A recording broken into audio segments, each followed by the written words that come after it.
This episode of Popcorn Poops is brought to you by Audible.com. Please visit audibletrial.com/popcornpoops for a 30-day trial of their audiobook subscription service. When you sign up, you'll even receive a free audiobook that's yours to keep whether or not you continue with Audible after your trial has expired. That's audibletrial.com/popcornpoops for your free audiobook.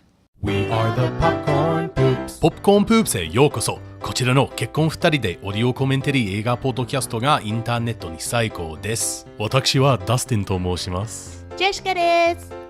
We are the biggest weeaboos on the planet right now. You know that, right? I am not a weeaboo. You are a weeaboo because we just did that and no regrets. I am not a weeaboo. I'm going to say that one more time. As always, you can find us on our website at popcornpoops.com. You can subscribe to us on iTunes, also on Stitcher. That's where you can get the show. Please follow us on Twitter and Facebook, where we post all sorts of updates about the show, including our weekly movie still identification game. If you want to support the show, of course, you can donate to us directly at our GoFundMe page at gofundme.com/pppodcast. This month, our theme is hashtag Gaijin Month, which, of course, means that we're covering movies directed by non-Japanese about non-Japanese in Japan. Okay, hence the Gaijin. Right, and that justifies, why we started off the episode in Japanese. Yes, in the most weeby way possible. Not a weeaboo. This month, or rather this week, we are tackling good old Fred Schapisi's 1992 film, Mr. Baseball. If you would like to sync up this episode with the movie, as you can do with all of our episodes, go ahead and start the film and then press pause as soon as the title card reading Universal Pictures Presents cuts to black. It's not going to fade. I think it's going to cut to black. So go ahead and pause it there. While you're doing that, I'm going to let my co-host not read a review that we definitely did not receive on iTunes and or Stitcher. That's right. So right here, I will be not reading a review. And a moment of silence for our dead lost review. And that's enough of that. So if you want to leave us a review on iTunes or Stitcher, you are welcome to do so. We would really appreciate it. We really like 5 stars, but we also like honesty. So honesty before 5 stars, I guess. Yeah, honesty before 5 stars because we're good people. Right. Give us what we deserve. But that doesn't mean that, I'm not going to let you know that I really like 5 stars. Right. So this week we were supposed to do another movie. And we're doing Mr. Baseball. I want to explain that before we get into the movie. You want to explain why Mr. Baseball is not The Last Samurai? I want to explain why Tom Selleck is not Tom Cruise. It's not because we mixed up our Toms, although I can understand the mistake if one were to make that mistake. Actually, we struggled with what we were going to do this week. I was a big fan of The Last Samurai. I've been a big fan of that film for years. It's been a long time since I've seen it, and I kind of wanted to revisit it. But I feel like this was the wrong month to do it in. So we went ahead and announced it, and we had just put it on the schedule, decided that we were going to do it. And then we started thinking about it, and we're like, it doesn't really fall in line with the theme that we've got going. Yes, it's about Tom Cruise as a foreigner going to Japan, but all of the other movies that we're doing this month are about foreigners in contemporary Japan. And that's basically a big fat hint for anyone who's playing along with the movie still identification game. All of the movies that we're going to do for the rest of the month are about foreigners in contemporary Japan, so that should narrow made by foreigners. Made by foreigners. So it's pretty specific. That should narrow down the list to the dozen or so films that could be. So we apologize if you were looking forward to Edward Zwick's The Last Samurai. We're going to do it eventually. This is just not the month for it. We were thinking about doing a movie called that our friend Deanna is a big fan of, called Big Dreams Little Tokyo. That was the number one choice for this week, but we couldn't get a copy of it in time. It's kind of hard to track down. So instead... Well, actually, Emily on Facebook jokingly guessed that the Last Samurai hint was Mr. Baseball, and that kind of put it on my radar. So we can blame Emily for this. I'd never seen this movie. But for the hint, as I'm going to go ahead and list the hint, this is a long intro and I apologize. We're going to go ahead and name the hint winners for The Last Samurai hint because 2 people did get it correct. Connor Miller, your brother, also of Two Player Media fame. He guessed it correctly on Facebook, and this month he wants to plug that his show, The Condroid Show, is starting up, so keep an eye out for that. And Sam Lower on Twitter, one of our poo pals from the Conversations, a film podcast, he also guessed it correctly. So we got 2 people that guessed The Last Samurai right. It's too bad we're not doing The Last Samurai. Wonder how many people would have got Mr. Baseball right. At least Emily. So without further ado, let's start the movie. Sinkers, press play at the beep after the countdown. Ready? 3, 2, 1. Who's excited? Not me. So had you ever even heard of this movie? No, I think I had heard of this movie this before. kind of stuff is so far off my radar. Like it has so many major elements in it that contribute to films that I would never in 1,000 years ever subject myself to for any reason whatsoever. Right. For one thing, I am just not into sports movies. I am sure there is some sports movie out there that I enjoyed to some degree, but I couldn't tell you right now. I mean, there are lots of good. Field of Dreams is great. Never seen it. Yeah. So for me, like I'm not Mighty Ducks. Mighty Ducks. There were Mighty Ducks.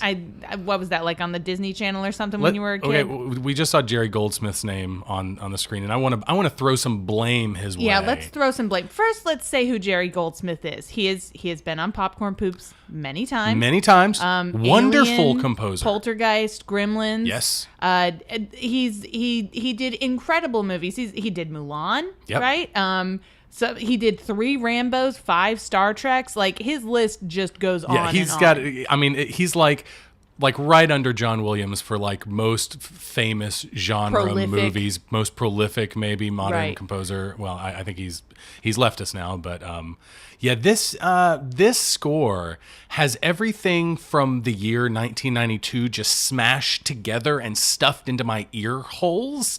Also, it's kind of racist, and it's also it also can't get over the fact that this movie is about baseball. Yeah, it's like baseball racist Asian Seinfeld with like the bass slapping and shit like that.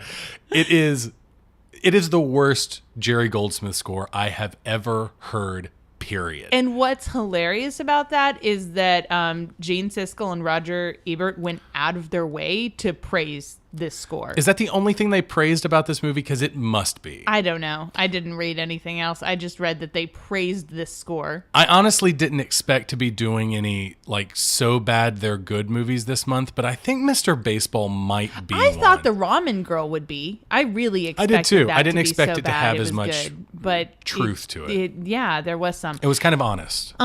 This movie, I didn't look it up. I'm hoping you did, so you can either make an ass out of me or not. Sure, go ahead, this movie I'm gonna call was definitely not written by anyone who ever lived in Japan. No, I don't think so. They may have had like a consultant who was like, you can throw this in there. I mean, because there are little tiny nuggets of truth about adjusting to life in Japan, but they're like the most basic shit that you discover in you take off your shoes when you go into places. Right, like a weekend trip to Japan. The toilets are weird. That kind of stuff. It's not the kind of thing where like last week in The Ramen Girl, she says one simple thing in Japanese and an old lady is like, she speaks fluent Japanese. Right. That's something that you come to learn after having been there for a while. Everything about this movie that you could say is true about, finding your way in Japan, you could discover in a weekend. Yeah. Yeah. I mean, you could discover in your hotel. You could discover, while you were shooting a movie in Japan. Sure. Yeah, definitely. They may have just written this like on set as they were going. That this is perhaps the Calvin Ball of movies, where they just made it up as they went. They were like, "Hey, the toilets are weird. Let's say something about the toilets." Yeah. Do they give like scary massages in Japan? Let's do a thing about that. Is that a thing? Right. Is that a thing? Fuck it. I don't care. All right, let's talk about Tom Selleck and where he just woke up. Where did he wake up? In a sorority house? Yeah, he woke up in a sorority house. He must have woken up in a sorority house because the young actress that he woke up in bed with was credited as, quote, co-ed in bed, unquote. Hilarious. Co-ed in bed. He's about 30 years older than all of those girls in that room. And with his mustache and chest hair and everything, and in that scene with all those young hot girls and their teddy bears and pink wallpaper and whatever, I wrote Is she like puke so many times in my notes.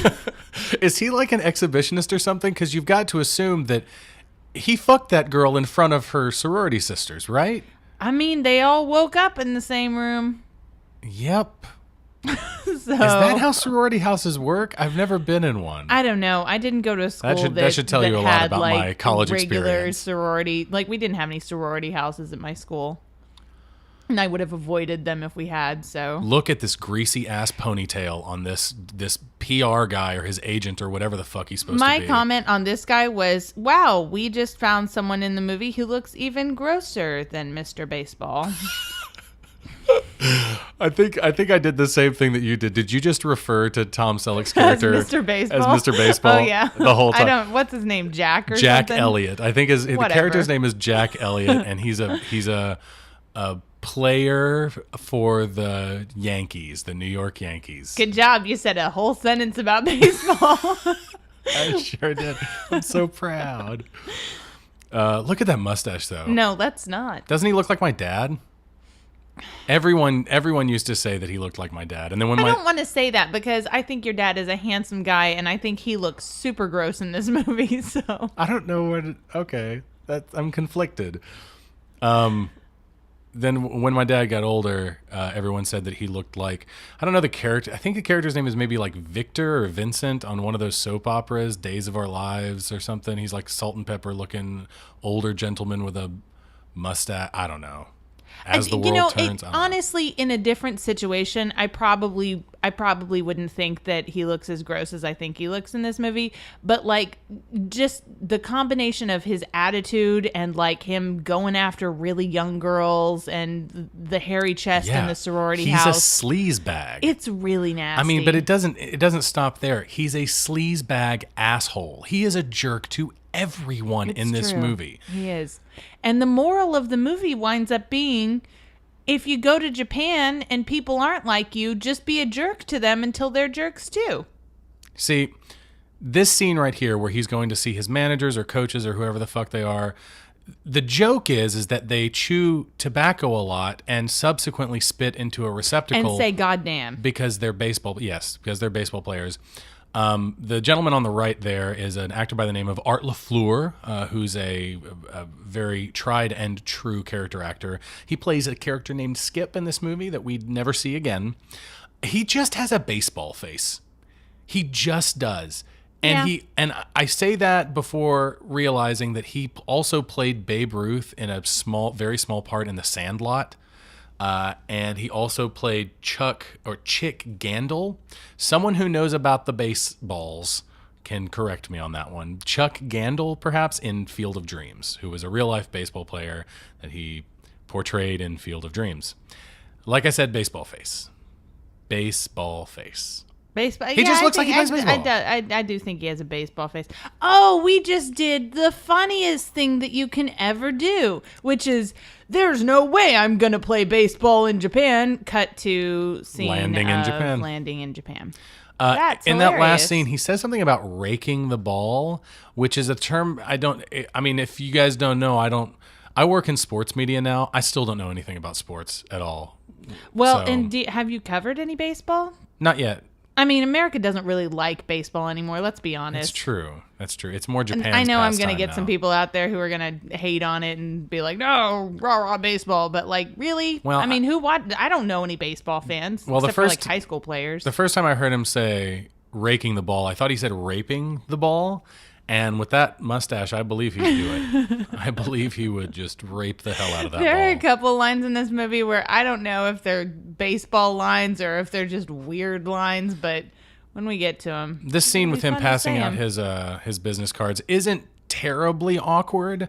But you mean his baseball cards? He passes out his baseball cards. Did I say baseball or business? You said business. Okay, well, the business card exchange is something of a ceremony in Japanese culture. Where I think most people are aware of that.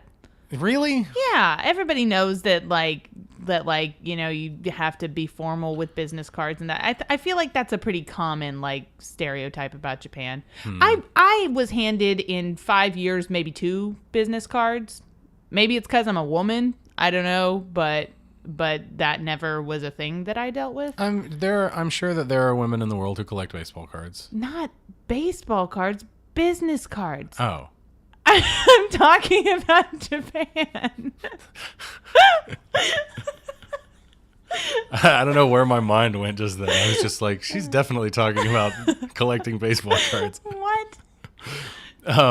The rookie that pushed Tom Selleck's character off the Yankees when he was moved to Japan was played by Frank Thomas, who was an actual baseball player, went on to become one of the best MLB hitters in the 1990s, and won 2 whole MVP awards. Good job, Frank Thomas. That's probably a big deal. It probably is, and someone who's listening to this is like, yes, that's true, and thank you for recognizing him for all of his accomplishments. It's probably a big deal if you care about baseball. We missed the press conference scene, which is the first moment in this movie that made me say, holy fucking shit, audibly. Someone in the crowd asked what he thought of Japan, and his answer was, he said the airport is nice, I guess, and there are lots of little people walking and talking fast. Yep. Holy fucking shit. Yep, that's what he said. He also said something about, they asked why he chose to play in Japan, and he said he had a yen to play here. What does that mean? Whatever that means. I don't know. Is that supposed to be clever or funny or something? Or something? I don't know. I didn't get it. We rewound it a couple times. Rewound? Do you say that anymore? And we rewound and scrubbed. You scrubbed back or something. And we listened to it a few times because it had to be something else, right? But not that I saw. I think something that you have to do in a gaijin movie is show the gaijin watching Japanese TV. Yeah, that's a thing you have to do. But you can definitely get CNN Sports in English on Japanese television. Apparently. Definitely can. He walks into this apartment, and we do get tiny nuggets of truth. The first one was he bumped his head. That's the first nugget of truth. The second nugget of truth, jet lag. That's a real thing. That's real. And that's not just a Japan thing. That's just flying a long fucking ways. But again, real. I feel like these are maybe the bumping head thing. You could assume it, but until you have lived it, I was short enough. I'm not short. I'm 5'8", but I was short enough that it never happened to me. But for you, it happened all the time. All the time. I mean, in 5 years, I never quite got used to always ducking. There was always some point, every few weeks, I would be I'd crack my head on a doorway that I walked through 1,000 times, maybe. I had a coworker, an American coworker at the international school that I worked at, and he put padding, he duct taped padding around all the entranceways and stuff to his classroom because he had bashed his head open so many times. Yeah. I mean, I believe it. Oh, all the slippers and his giant feet in the tiny slippers. I mean, that's another nugget of truth. Real. The fact that the slippers are never big enough. Him wearing big ass. Never big enough. Him wearing big ass cowboy boots, which, I mean, I never wore cowboy boots, but I do understand wearing inconvenient shoes. Yep, you learn that pretty fast. Yeah, in a country where you take off your shoes a lot, you learn not to do that. So this is his first day with his new baseball team, the Chunichi Dragons, which is a baseball team that is based in Nagoya, which you would never, ever, ever fucking know by watching this movie. Yeah, I thought this was all in Tokyo. This movie has no sense of place whatsoever outside of, we're in Japan. How cool. I just assumed we were in Tokyo, to be completely honest. I mean, there are never any shots that are really that really determine the location. So I just guessed. So Chunichi, Nagoya, is in basically the center of the main island of Japan, right? Honshu, and it's in the area of the main island Honshu called Chubu, which literally means middle area, and then Chunichi means you could translate it as like middle sun, but then the sun is usually representative of Japan as the country, land of the rising sun, all that kind of stuff. Nihon, the ni in Nihon, the Japanese word for Japan, is sun. So it basically means the middle of Japan. That's what Chunichi and Chunichi Dragons means, basically. So that's where they are. Again, you'd never know by watching this movie. Nope. And since I didn't follow baseball in Japan any more than I followed it in America, that would have been some good information to know, is like where they are. Because guess what? Nagoya is not like Tokyo. Life is different there. Things are different. We do have a couple of familiar and friendly faces that are always welcome in anything, no matter how terrible it is. We were introduced to Dennis Haysbert's character, Max Hammer something or another. I don't know why they gave him the nickname Hammer, because no one ever calls him Hammer in the entire movie. We don't get a reason why he's called Hammer. Nothing at all. And then, of course, we've got Ken Takakura right here playing the chief, the coach, the head coach of the Chunichi Dragons. And this would be, dude is a legend in Japan. He's left us now, but this would have been his 200th film credit. That's crazy. He was in a lot of goddamn movies. That's crazy. And then we've got Yoji here, who's the translator. Is he a translator, or is what is he? This character is played by Toshi Shioya, who is not terribly famous. He has also died now, but yeah, he's not. I don't think he's a super famous actor. Maybe he was in Japan, but not to the level of Ken Takakura at all. Well, he's playing a character that's basically like, I met people like this who work for Japanese companies, and they kind of are. There's nothing else to say besides just like they're the bitch. They're a handler. They're kind of a handler, yeah. For like the foreign people who come. So like foreign people show up and the company wants them to be happy and have things translated and things to go smoothly. So they just like have somebody who takes care of them, basically. And he goes, it's weird because like he's around sometimes when it's convenient for the movie, and then he's not around when it's not convenient for the movie. Yeah, it's weird. Like they have him. I'm sorry. It's always when it's convenient for the movie. It's always when it's convenient because he's there to be like the language go-between. Right. When Max could be that character, and Max kind of is on some level that character. I don't know. It's like they've split the jobs of these characters between a bunch of people.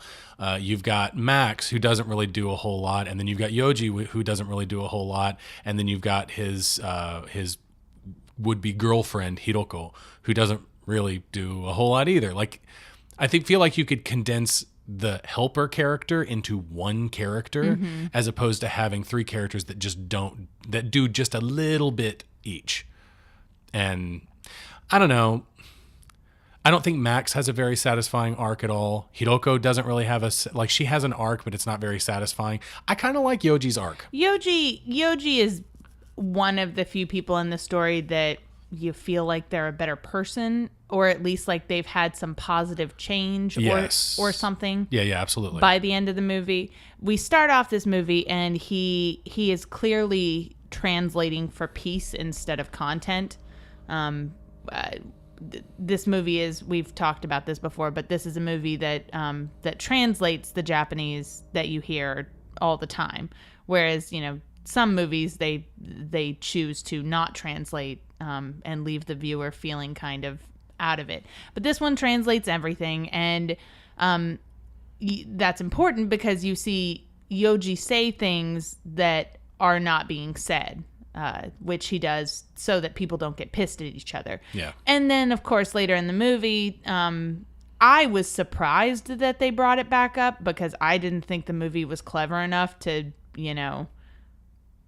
have a plot. And so I was surprised when they brought it back up and he got called out by Mr. Baseball for not really translating stuff. Mr. Baseball.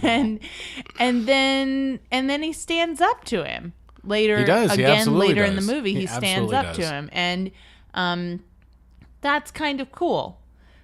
But again, it could also be put into the category of Mr. Baseball just makes everyone a jerk around him, and that's how he handles Japan. Yes, exactly. Not to show our hand, prematurely. I mean, I already said it. Yeah, this movie's, if you can say that there's a moral to this movie or a message, it's really terrible. It's kind of disgusting, and it'll be better explained, I think, more clearly explained once we get to the end of the movie and see like all of the ways in which Mr. Baseball has crafted a little safety bubble around him, as opposed to actually learning anything or changing or adapting culturally to, right. Which is kind of the point of all of these movies, is to on some level adapt culturally and become a better person. Why would you set your movie in a foreign country unless you're going to talk about the interaction of different cultures? If you're going to talk about how, and let's be honest, you want it to be positive, right? Right. That's what this movie does. That's what it does talk about. But ultimately what its character does in the end is change the people around him to be just as selfish as he is. Mm-hmm. And even change their appearance physically to resemble him. Yep. Which is kind of funny, but when you think about it, pretty fucked up. Mm-hmm. And he doesn't learn anything. No. I mean, last week I talked about, I talked a little bit about like Bakhtin's dialogues and the other and stuff like that, and communication, having a genuine interaction with the other, and therefore determining your own identity because of that. And I'm not going to go into it with this movie because I'm not going to talk theory while we're watching Mr. Baseball. Next week and the week after, be ready for it, because you will find that's kind of the reason we did this month. Lots to talk about. But basically the only thing I'm going to say about it is that this movie, when it comes to that, utterly fails. Because he has no genuine interaction with the other. He doesn't recognize that he is the foreigner in this situation, which is the goal. That's how you have this genuine interaction, is that you see the other in the other person and you recognize them as real people, and then you see it in yourself, right, and you realize that you are the foreigner. And that's how you have a real relationship and develop your own identity in a positive way. He does not do that. Obviously, I didn't expect him to when I went into the movie, since it's called Mr. Baseball. Let's talk about Dennis Haysbert's character Max real quick. He doesn't have a satisfying arc either. We'll talk about that more when we get to the end of the movie. He is, in fact, the same actor that's in the Allstate commercials. Oh, okay. He's also the president on 24. Uh-huh, yeah. I knew his face. Right. He also previously played for the Cleveland Indians as Pedro Serrano in the movie Major League in 1989. So maybe he has a baseball face too? Maybe he just likes baseball. Maybe he does. Maybe he does. But he has a quote when Mr. Baseball first enters the locker room. He talks about how, or he asks Max if he misses America, or isn't he American? Aren't you American, or something like that? Something along those lines. And he says, "Over here, I'm Gaijin, same as you." And I agree with that on some level, of course, but I would also argue that white Gaijin even find a level of privilege that non-whites That's totally don't true. in Japan. Absolutely. And I think to ignore, to think that, well, you didn't finish the line that he said, though. Oh, what was the end of the line? So he says, "You're an American, right? Over here, I'm Gaijin, same as you." And then Mr. Baseball says, "Gaijin?" And he says, "Like being a black guy back home, only there's less of us." Right. So I thought that was an interesting allusion to make, I guess. It is interesting, but it is not completely unfounded. Right. Right. But it's kind of untrue. It's not totally genuine. It's not totally genuine because it's being said by a black guy. That's why it's a problem. Don't think if you're a white person that you can go to Japan and be like, "Oh, now I know what it's like to be a minority," because sure, on some level you do, but it's I think that going to Japan as a person of color, also going to Japan as a non-Japanese Asian person, you're going to find more discrimination in general than a white person in Japan. White privilege exists everywhere. I everywhere. said it It's pretty- a global problem. I said this pretty directly to a student an undergrad who was talking to me about moving to Japan. I'm kind of the go-to person at my college for kids who are interested in moving to Japan, and I give workshops and stuff on it. And I said it pretty directly to a student that if they went over as an African American student, they were going to have difficulties that the white people who they were talking to who also wanted to go weren't going to face. And she was pretty shocked, I think, maybe that I would say that so directly, but like, it's for real. No, definitely. I mean, that goes to show, I mean, that really proves the power of imperialism. I mean, especially like white imperialism, because white privilege, like I said, is a global issue. It's not just limited to what one might call white countries or whatever. So let's talk about this scene that we've got right now in this bar that definitely does not exist. I'm pretty sure this was shot in America. Look at the sign, the neon sign back there that just says crab. That's my favorite beer. And look at all these advertisement for Coors. Okay. I have never, ever found a Coors in Japan. Ever. I was just hearing from one of my coworkers today that of course, this is the entire plot, basically, of Smokey and the Bandit.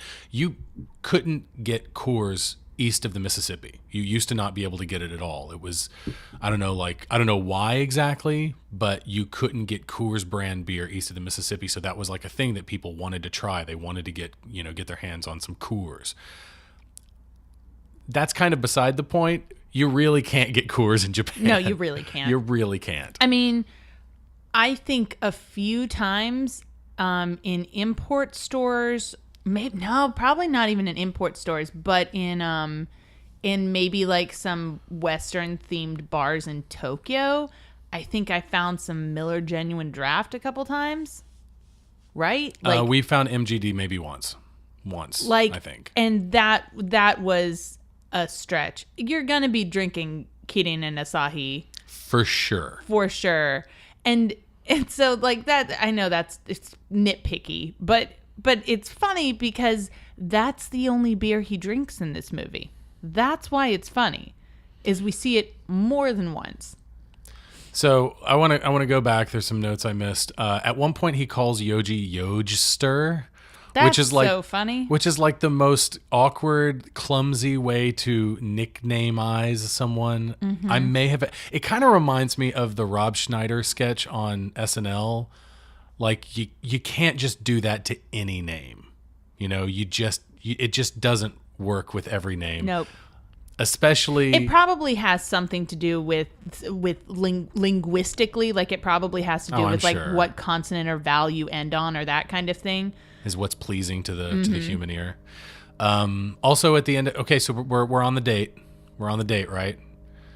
He's on a date with a woman. Mm-hmm. Who is she? What does she do? No clue. She never really explains her job to him in this movie. She just says that they have business to discuss. Yep. And then through context, you kind of learn, she has something to do with advertisements, advertising or marketing, but maybe also something to do with baseball, because she acts like he has to do the work with her, that it's part of her contract. I mean, we find out later, spoilers for Mr. Baseball, that she's the manager's daughter. Right. My date with the manager's daughter. And so maybe he's forcing money to come to her advertising company. Something like that. I don't know. Whatever. Anyways, we never find out. One of the first things he says to her, not to her, but to a group of women that are looking, is he says something, and then the thing that stands out the most, the thing that's in my notes, is he says, "Free mustache rides for the ladies." Yeah, it was, "Any of you guys speak Americano?" followed by "free mustache rides for the ladies." And in my notes, verbatim here, puke, puke, puke, puke, puke everywhere. Mine says, "Go the fuck home, Mr. Baseball." We missed another line that I really wanted to talk about, which, because I don't understand it, when he was talking to all the Westerners at the Western bar in wherever, and we didn't, all we talked about was Coors. Can we also talk about the as she says, Kobe beef? Yeah, is the this Kobe a Kobe beef steak right here? Yeah? Is that what this is? Because Kobe steak is prepared and served like very specific way. Right. And it's totally done like this, where you just put a slab of meat on a plate like Western style. Yeah, that's totally how it is. No, it's not. And it looks exactly like a regular steak from America, too. No, it doesn't. Just lie to your audience. They'll believe you. Kobe beef is prepared. Can you even say traditionally? Is it really even a traditional thing? Yeah, it's not old enough, but usually as like in chunks. Mm-hmm. Because it's basically like each bite. Yeah, they're should be cooked like perfectly. Right, they're like 2-bite chunks, probably like 2-bite brownies. Except we're gonna be honest. We were too poor to ever eat real Kobe beef. Yes, but we saw it and drooled over it. But yeah, we did. We just never got around to it. And also, it's really hard to justify spending like $50 or $100 on, just one plate. Yeah, I mean, even if you go to Kobe, where they make it, like the cheapest plate that you can get is like $40. So, and you're gonna get like 3 fucking bites. Like it's gonna be little. And maybe you can find a deal for like 20, like a lunch special where you get a little tiny bit or something like that. But it's still really expensive. Anyways, I want to go back to the bar. So they were at the bar. First, let's talk about the fact that real Western style bars in Japan, number one, would look way more cliche than this. They would look silly, right? Because that's how they actually look, right? And number two, the last people that you would find in a Western style bar in Japan are Westerners. Yep. If it was really like, because that bar looked authentically, like so authentically like Western, like a real Western style bar in the West. It looked like a sports bar, like a real sports bar. Here's a hint for all of you. Here's a clue as to what gaijin do in Japan. They go to izakaya. Right. They go to the Japanese pub because, number one, and you can never understate this, it's cheap. It's really cheap. And delicious. And very delicious. And if you're in Japan, why would you want to go to every once in a while we go to TGI Fridays. Like every once in a while we go blow like $100 at TGI Fridays because we missed home and we wanted to eat, but that's what fatty food. But you have to be committed to it. You have to be so committed to, okay, we're going to go to TGI Fridays and we're just going to blow it out. And that's what you do. And it's like a trip to Tokyo. Like, we're not talking like go down the road on a Friday night. We're talking like this is a planned thing. We are going to take the train an hour away. We're going to spend the money to get out there. So the one thing that this movie does get, and I don't know if it's an accident or if they were just, I don't know if they just stumbled on it or whatever, but they do kind of get like the collectivism in Japanese culture.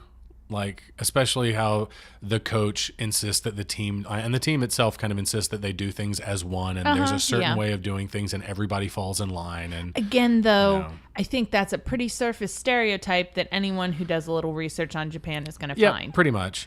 Oh, that does take me back. We got to go back to the shower scene where everybody's taking a shower, and he just jumps into the bath, and that's a big no-no, and they do explain it. They're like, no, in Japan, you shower first and then bathe when you're clean, and everyone shares bath water because it's ostensibly clean after you've showered, right?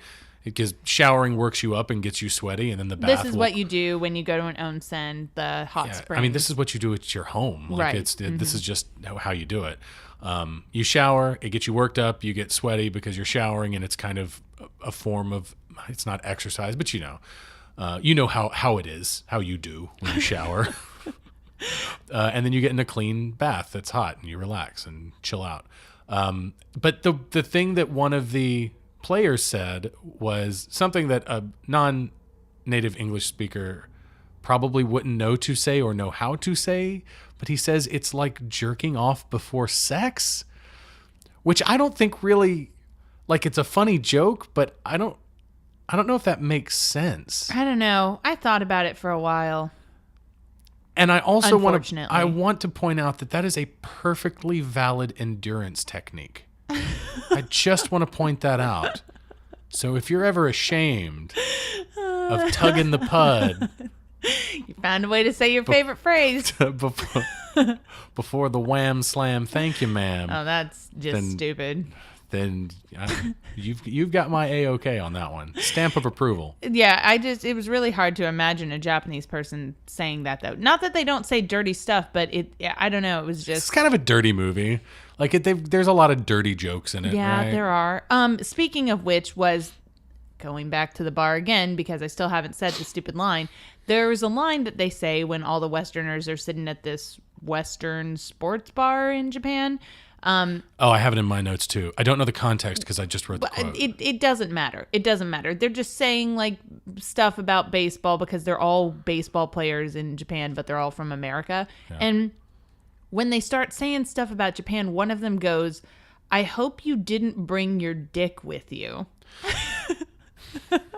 I've got that in my notes, and the only explanation is that this was written by a non-native English speaker who has a really incredible grasp of the English language, like really, really incredible, and is now kind of making up idioms that sound like something an American might say, but we don't actually say, "I hope you didn't bring your dick with you." I mean, there are only two possibilities, I figured. One is it was a comment about it being hard to get sex in Japan. Okay. Which isn't true. And two... Oh, that's... Okay. Right? Like, I hope you didn't bring your... Like, maybe the women are you won't stuck need up it, right? or something. You won't need your dick. I hope you didn't bring it with you because you won't need it. Right. Yeah.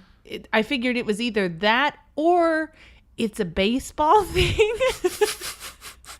And I don't get it. I don't get it either. So if you're a baseball person and you know what I hope you didn't bring your dick with you means, then please let us know.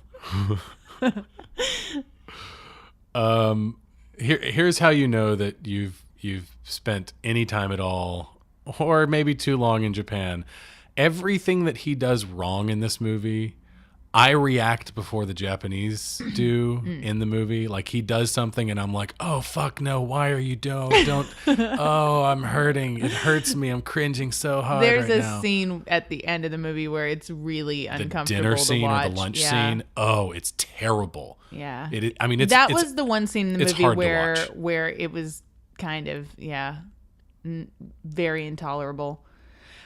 So I really love how he keeps correcting all the Japanese people in the movie on their idioms and their use of grammar and stuff.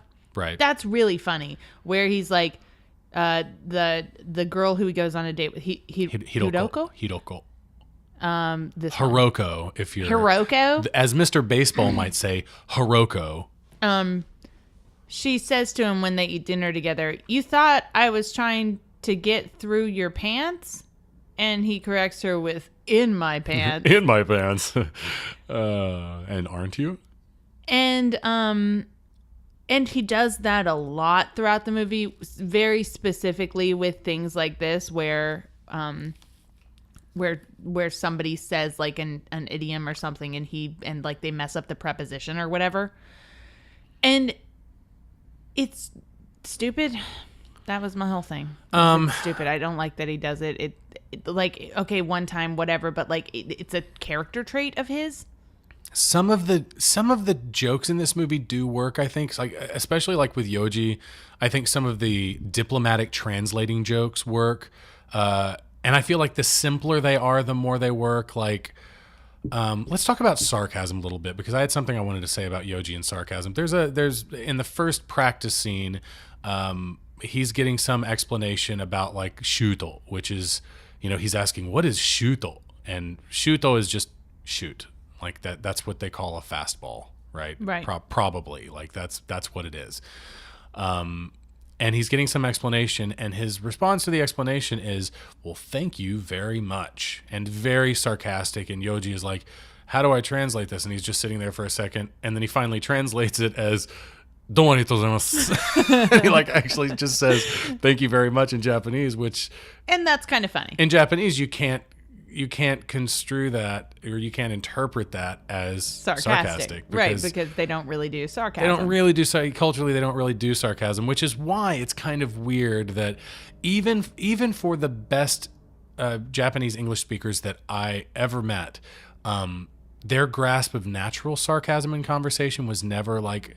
I knew some that tried, but it was never like 100% natural. I had a couple students who I kind of felt like they got it. Right. But it was very rare. It is very rare. It takes a very special kind of person who can kind of tap into that. And I understand that's it's a cultural deep cut, if you will. So I found it kind of strange that as soon as they walk into the locker room the first time, Mr. Baseball's comment is, "Tell me this isn't it," and Yoji says, Yojster says, "This isn't it," as like, yeah. And so, it was like, yeah, I don't think his English is good enough to assume that he would be able to respond sarcastically. This movie has a problem with. It does have a problem with idioms, though. Like it uses idioms as a lot. There's so many idioms in this movie, and it uses them as like a point of like a focal point for like the communication issues and the communication breakdown in the movies. Like so. The Japanese people, like in this part right here, he says, when the game is over, a fat lady will sing to us because Mr. Baseball just said it's not over till the fat lady sings. And it's kind of a funny joke, but like most of the time it's like you said, Japanese using some English idiom incorrectly and him correcting them. Oh, and with that one, with the fat lady sings one, right? Like the translator, Yoji knows all of those other idioms and is able to respond really well to the fastest spoken English, where Jack uses slang, where he changes up, he doesn't change his vocabulary up at all. He doesn't slow down. He doesn't do anything to give the translator a break. Yet in this instance, he doesn't know what it's the one he doesn't know. Lady sing. That's really? The one he doesn't know. It's just the hole in his knowledge. I mean, whatever. There are people in this world who have lived their entire adult lives and have never, ever heard the song Mary Had a Little Lamb. Those people exist. I've met those people. It's a phenomenon. Like, it exists. Like, well, also, like, people in this culture, in this country, specifically. No, I met a girl once in America, an American girl. I think I heard, like, it may have been the same person if you're thinking of somebody. Well, actually, no, I think I heard a radio story, but it was like a This American Life story. Like, that there's sometimes you just miss shit. Just stuff that seems like ubiquitous, but it's not. I mean, it is, but you just miss it for whatever reason. Something like Mr. Baseball. I didn't really know about this movie. I don't think. I think maybe I'd heard of it before, but how this missed my radar, I don't. Really? I'm being sarcastic. Oh, okay. Sorry, I couldn't. Are you having a problem? You spent too long in Japan. What I was trying to say is the whole idiom thing, right? The only thing I can guess with this movie's focus on idioms is that maybe that was that was like advice from a Japanese person who they were working with, because I always felt like there was a strange focus on idioms in English language schools in Japan. Yeah. And a lot of students came in expecting to be taught idioms. Yeah. And it was one of those things where during my first week or so in Japan, when I was first thrown into a teaching job, I had students who were like, "Oh yeah, can you teach me a lot of idioms?" And I'm like, I don't know. I don't know. And then you go to Google and you're like, English idioms, and you print it off. And of course you know all of them. So you just go through the list and go, okay, this means this because this. But I think that's something that they're taught that they don't know, and that is hard, and that they should learn. So maybe that focus was something that was given by. Look at this shit. This shit drives me crazy. This one baseball player, he's the one who said it's like jerking off before sex. Mm-hmm. He's the only other baseball player who tries to speak English to him, but every time he speaks his broken English, they subtitle it. Yeah, they do. What the living fuck is that about? Yeah. That shit gets under my skin. It's pretty irritating. Yeah, it's super irritating. Here was another thing that was great. So during their first game that we just finished, Mr. Baseball has some interactions with the other white guys who are on the other team. Oh, right. Oh, yes. Also, every team that he comes in contact with in this movie Has white players, has apparently. at least one other Gaijin player that he can interact with. Everyone. So he has some stuff to say, such as "this a baseball too fast," which was just great. I think he said Mr. Baseball, but yeah, Mr. Baseball too fast or something like that. I thought it was Did. worse than that. I don't know, whatever. Anyways, whatever. There was a worse moment for me, and the worst moment was actually something that Max said. Do you remember what Max said? Oh, I don't know. So Mr. Baseball learned that it is disrespectful to take a guy out in the slide, apparently. Okay. Oh yeah, I didn't know that. That's interesting. And then Max says that's Mr. Baseball says that's horse shit, and Max responds with "so desne." That's not so bad. Oh, come on. That's not so bad. Oh God, really? I mean, yeah, it's bad, but like in the context of everything else in this movie, I'm just like, in the context of everything else in this movie, that's fine. That's not so bad. But what's worse? I mean, we knew people in Japan. We knew foreigners in Japan who would straight up just interject, like talk to themselves. This is what I'm talking about. They would talk to themselves in Japanese, like in conversation with another English speaker. Like it would be if you and I were talking to each other, and like after some statement or something, I went, "So desu ne, so desu ne, 難しいですね。それは難しい問題ですね." There are people who do that, and it's super, super fucking awkward. Yes, it is. It is really weird, uncomfortable, because you're just like, we both natively speak the same. And I get it. I was in situations with people many, many times where the native languages varied greatly between, the 3 or 4 people that we were there with, and you code switch. That's what you do in those situations. Oh, yeah, you know sure. a little bit of this, and they know a little bit of that, and whatever, and you code switch. And when I would speak with people, I had a lot of really close friends who were from Romania, and sometimes in conversation we'd use Japanese because we were having translation difficulties between English and Romanian, or like maybe they didn't know something in English, but I could say it in Japanese or whatever. It's not that. There's some people that bring it to a really awkward level. It's very strange. I'm going to go back and mention something. During the date scene where he's eating the quote-unquote Kobe beef, she has a quote, Hiroko has a quote where she says, "Japan takes the best from all over the world and makes it her own." Mm-hmm.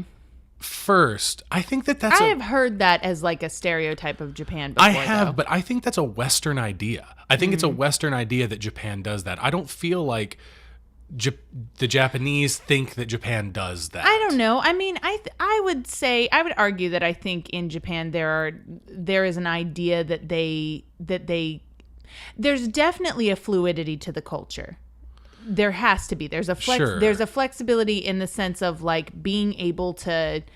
You just look at religion. You can meet somebody who, without blinking, will tell you that they don't believe in God, but that they practice, Buddhist things, and they practice Shinto things, and and then at the same time they'll tell you they're a Christian. So, and that's totally okay. So I think the idea of like taking things from other countries and sort of melding them into their own country is not weird. But I get like the feeling that you have that it's wrong. Well, another thing that I thought was strange is that how she genders Japan as female. She says makes it her own. I think that is also a kind of a Western thing, gendering a country, because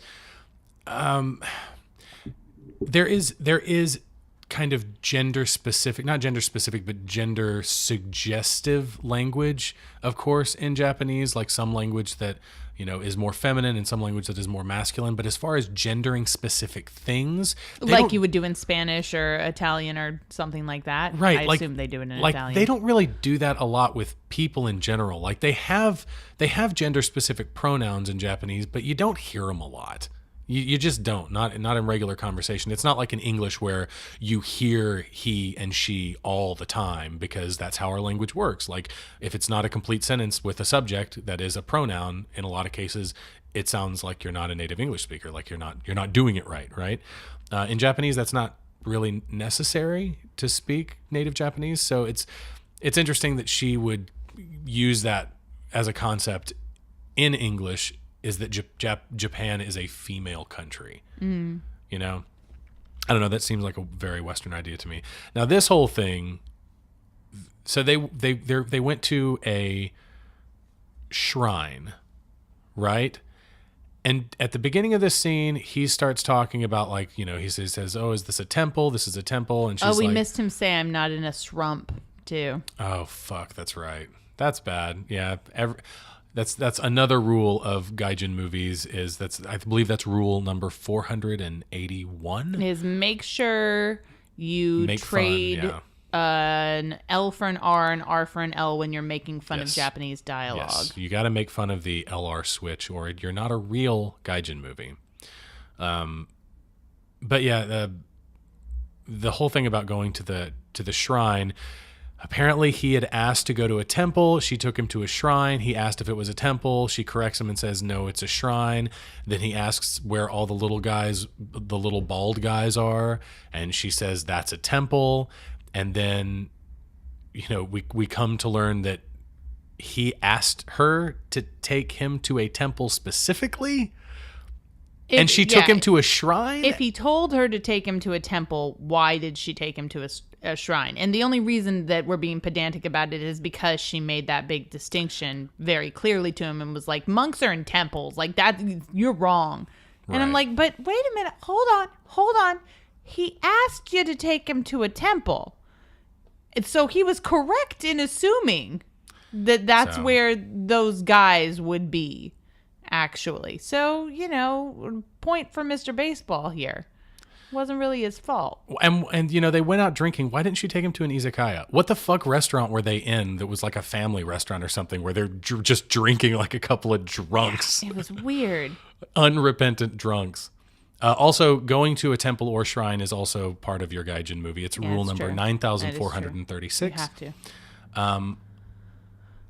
And let's talk about the fact they did this in The Ramen Girl too, but we have a Japanese person driving after they drank, and she's coming to his house and she's gonna have some more drinks. Yep, that's true. And it's not like it doesn't happen at all, but I mean, I didn't know anybody who did that. I don't think I knew anybody who ever did it. The only people either. I knew who did it were foreigners. Yeah, and even then it was rare. Because they are so strict about it. It's not By the way, they're drinking Coors out of a can now, so we know that there was some kind of product placement deal for this movie that makes zero sense in the context imported, of the movie. And it is taking up half his paycheck. He does.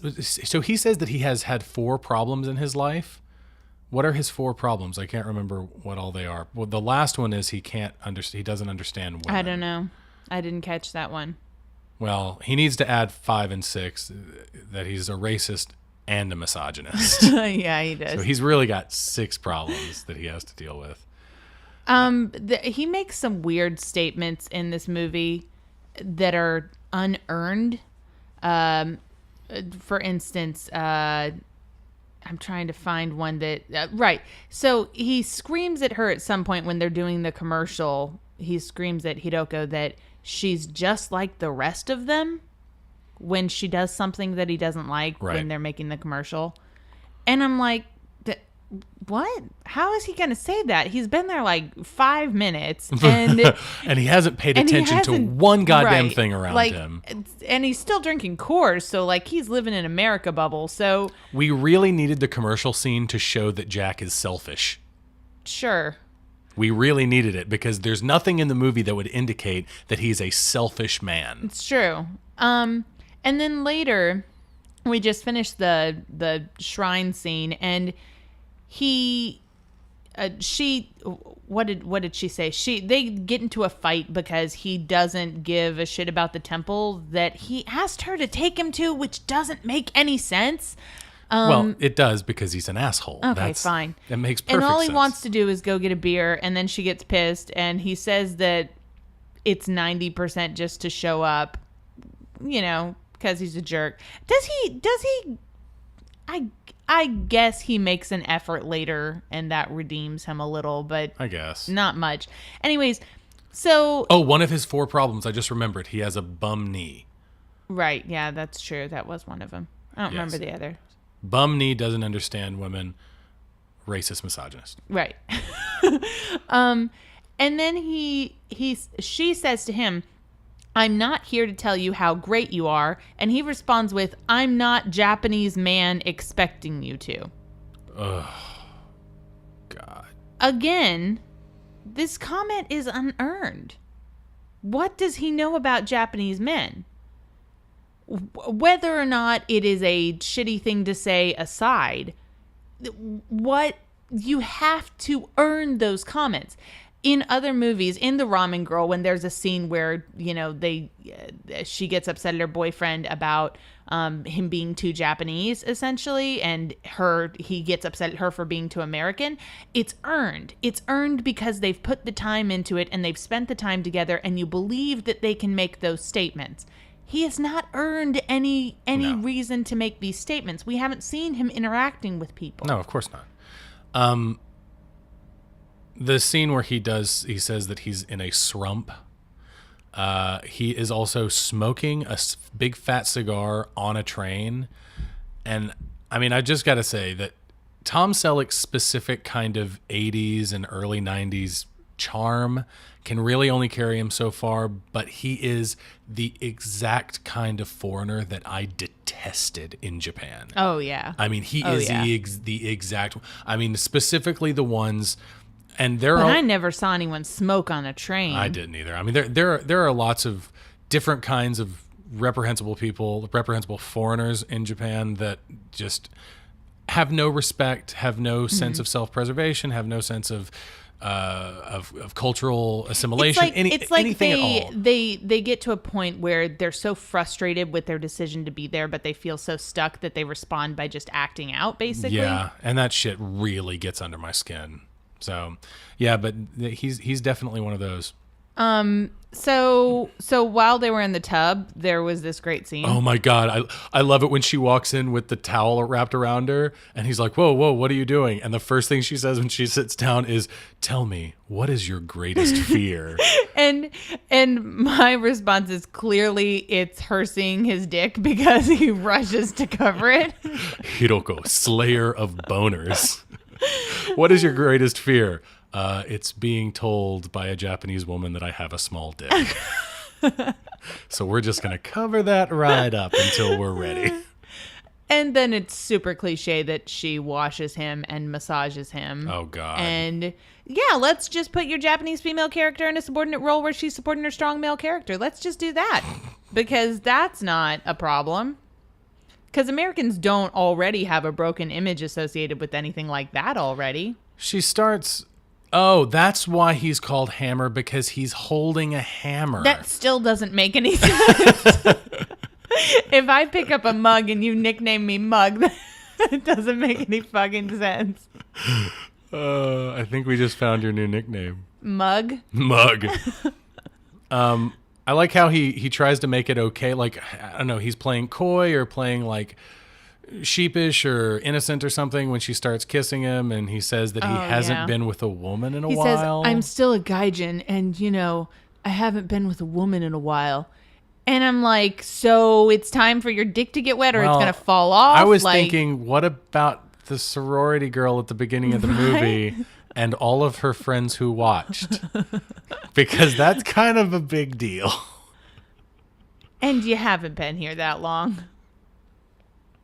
Yeah. So it hasn't been that long. What's your definition of a while? I don't know. 36 hours? I guess so. How long have you been in the country?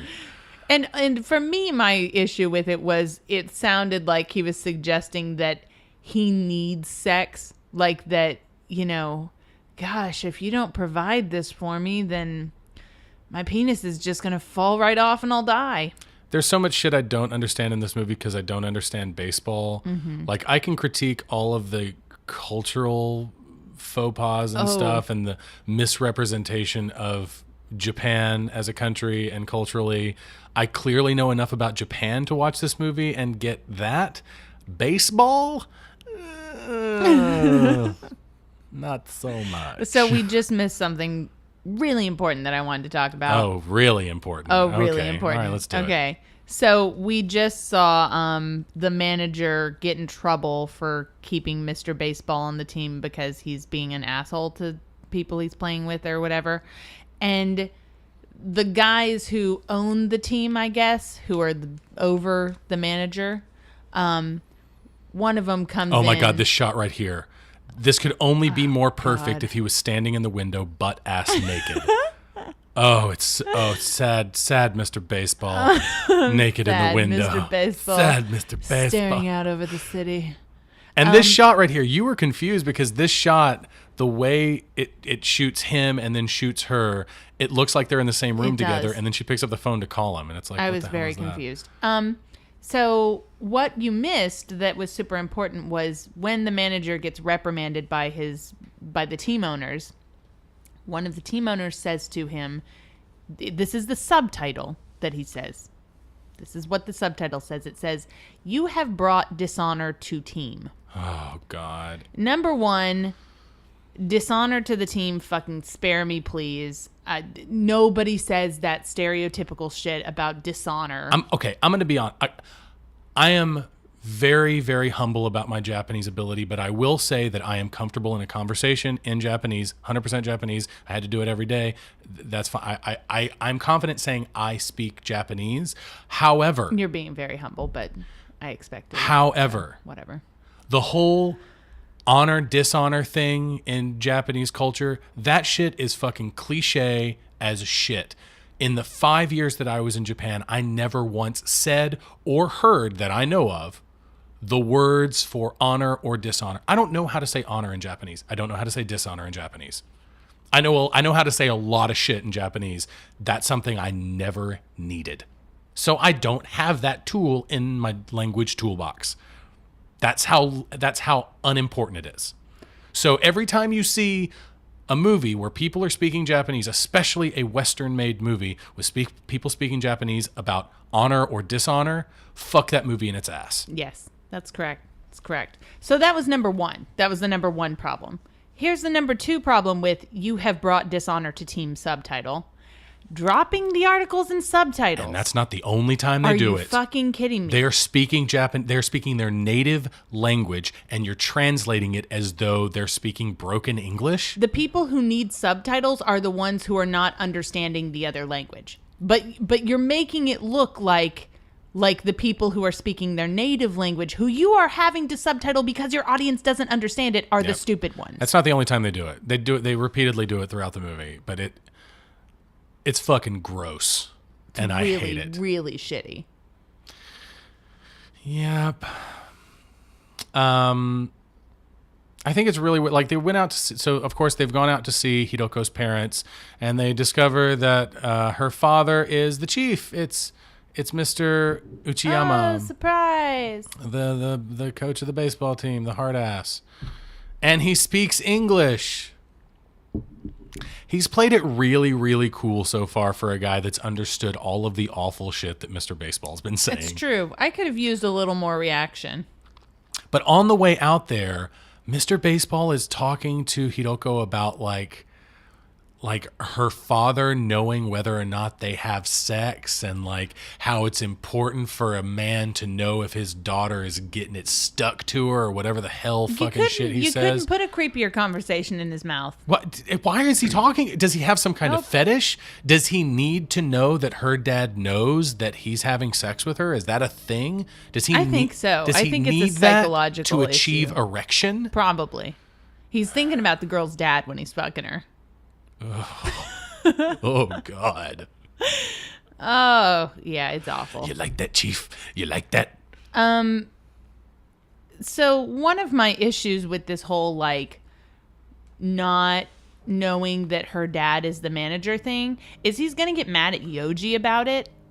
And that's going to be the instance where Yoji is really cool and Yoji stands up for himself. But Yoji has already started dropping the diplomacy in his translations, and he's not really putting up with Mr. Baseball's shit anymore. But my point is that it's definitely not Yoji's fault because Hidoko didn't bother to tell him that. They've been sleeping together and seeing each other. We can presume pretty regularly if she's taking him to meet her parents and she's a Japanese woman. And she hasn't bothered to tell him who her dad is, and he hasn't bothered to ask? Really? This scene is really hard to watch. This scene is the scene that's hard to watch. So they're eating what? What is this? Cold somen? Yeah. Noodles, which is delicious and one of my favorite meals, where you dip it into a broth and you serve it over ice, and it's and look then at those pickled vegetables. Oh my they God. look so amazing. And they look like fresh, like grandma made those pickled vegetables. And I want to eat this it is so bad.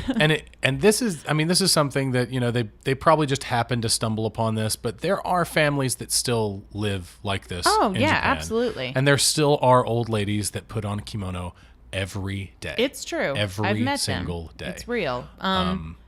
But here's an issue with this meal that they're eating, though.